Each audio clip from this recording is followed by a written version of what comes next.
Salam sejahtera, Bapak Ibu Saudara-saudari yang diberkati oleh Tuhan. Dalam kebersamaan persekutuan malam ini hendak kita membaca dan merenungkan firman Tuhan. Olehnya itu menyadari keterbatasan kita, mari kita mohon tuntunan karya Roh Kudus. Kita berdoa. Inilah kami umat-Mu Tuhan, dalam menghampiri-Mu, menyatakan syukur kami datang, juga memohon hikmat Tuhan untuk kami terus diarahkan, dituntun dalam menghayati dan menjalani kehidupan anugerah Tuhan ini. Olehnya itu Tuhan, kami terus mau dituntun oleh kebenaran firman-Mu.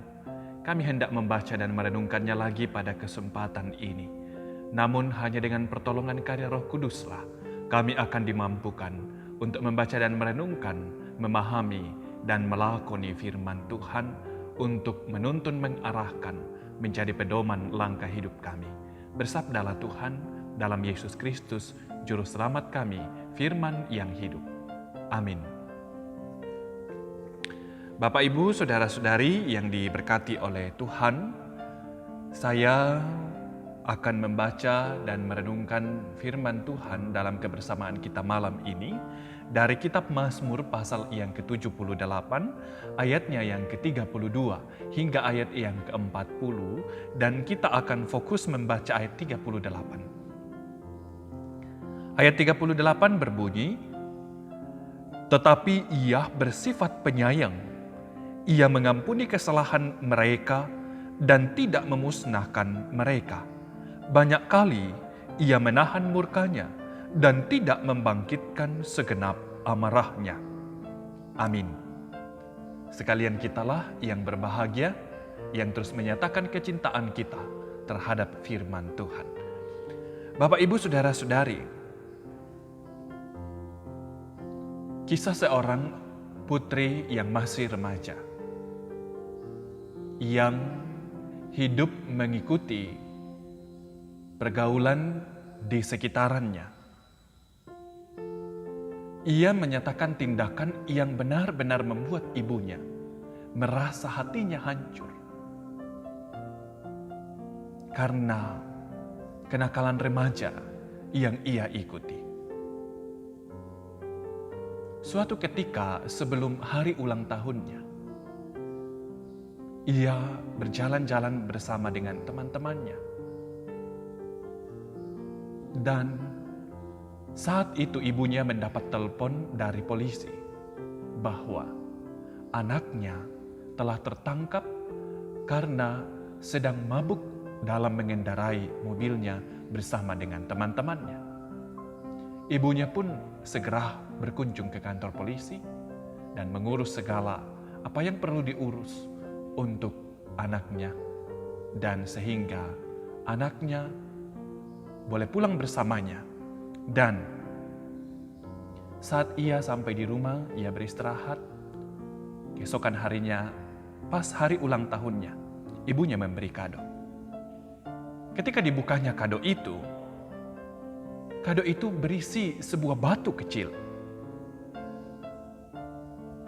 Bingung si gadis remaja itu, lalu bertanya kepada ibunya, "Untuk apa ini, Ibu?"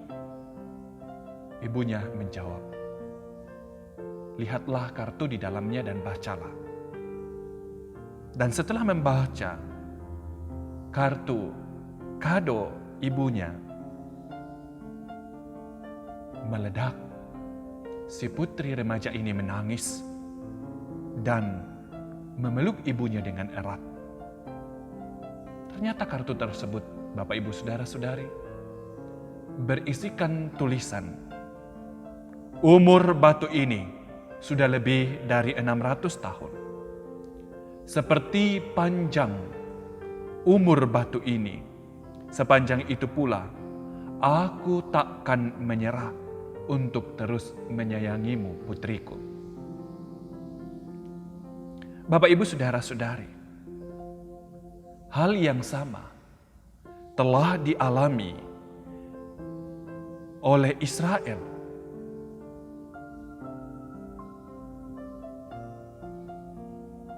mereka masih saja memberontak. Terus berbuat dosa, melupakan keajaiban Tuhan dan tidak setia. Maka Tuhan harus menghajar mereka dalam tanda kutip. Mereka dengan perjalanan berpuluh tahun di padang gurun. Namun walaupun begitu, bagaimanakah hati Tuhan terhadap mereka? Bacaan kita, Ia bersifat penyayang, Ia mengampuni kesalahan mereka. Dalam ayat yang kita baca tadi, Tuhan tidak pernah menyerah untuk terus menyayangi mereka. Mbak Ibu tadi dalam hubungannya dengan putrinya. Bapak Ibu, saudara-saudari yang diberkati oleh Tuhan. Andai gadis remaja tadi yang mendapatkan kasih ibunya yang besar, seandainya dia tidak menghabiskan waktunya untuk memberontak, mungkin saja gadis remaja ini sudah mendapat atau mencapai banyak cita-citanya dengan dukungan cinta besar dari sang ibu. Begitu jugalah dengan Israel, harus menghabiskan waktu di padang gurun untuk menjalani proses Tuhan. Tuhan memang penyayang, namun kepada kita sekalian diingatkan lewat perenungan ini, dalam menikmati kasih sayang Tuhan yang besar, janganlah kita membuang-buang waktu kita dengan jatuh bangun dalam dosa. Bangkitlah, teruslah upayakan hidup yang bermakna, yang berarti, dalam menerima pengampunan dari Tuhan.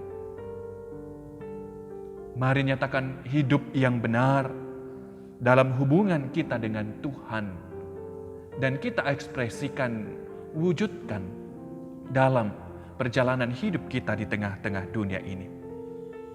Mari menjadi maksimal dengan setiap kesempatan hidup kita ini. Jadikan hidup ini adalah kesempatan untuk menyatakan kehendak Tuhan.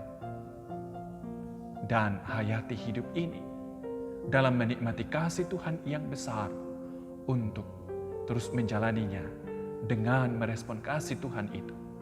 Apapun kondisi dan keadaan kita saat ini, kasih-Nya tak berubah. Tuhan kita tetap menyayangi kita sekalian. Karena itu, jangan buang-buang waktu ini dengan memberontak kepada Tuhan, tetapi nyatakanlah kesempatan ini dengan bermakna dan dengan benar untuk terus menyenangkan hati Tuhan. Tuhan terus menyayangi. Tuhan terus menuntun mengarahkan kita dalam perjalanan hidup ini. Jalanilah hidup kita dalam tuntunan dan arahan Tuhan. Tuhan memberkati saya dan Bapak Ibu Saudara-saudari dalam merespon dan menikmati kasih Tuhan, kasih sayang daripadanya yang terus Ia nyatakan bagi kita sekalian.